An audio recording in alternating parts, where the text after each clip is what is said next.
Why on earth do we announce this in July when everybody's on holidays?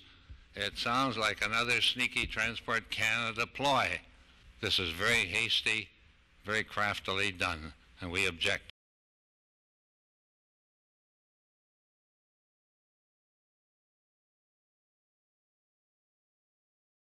I want to commend Council for at least standing up this time and making their annoyance felt.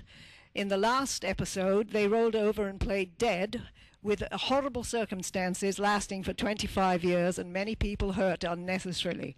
I'd like you to remember that the town had to put up with the expropriation of 65 square miles of land here, and the effect it has had still reverberates in this community. Now, this is an issue that requires public debate and public input. I'm not prepared tonight to say whether it's good, bad, or indifferent. But I have studied this issue for 25 years. I know an awful lot about it. I would like an opportunity to have input. So would another 1,000 people in this community. The only reasonable thing you can do tonight is table this resolution, bring it up at a future meeting where the public are given the opportunity of presenting their position to you. Most airports regionally take up about 300 acres. They don't need 18,600 acres.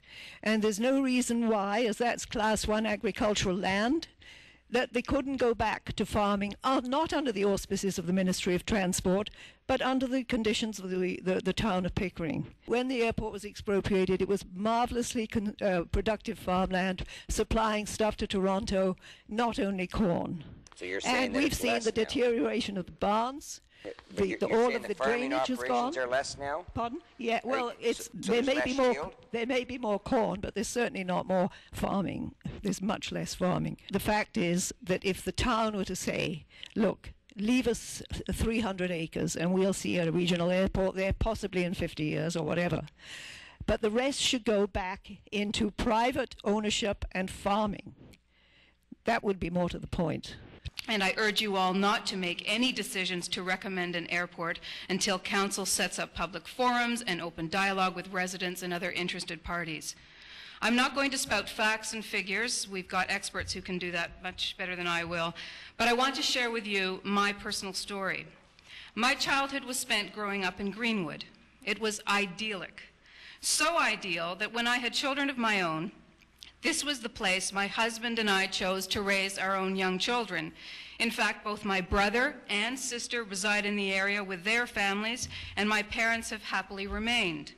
It's a good place to live, and it represents some of the happiest days of our lives.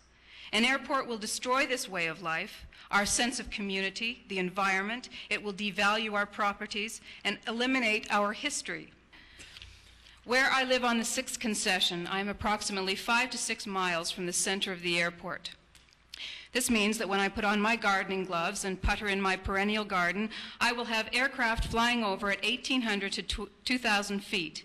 Even worse, if a cargo airport is developed, I will have aircraft flying over at this altitude 24 hours a day, non-stop.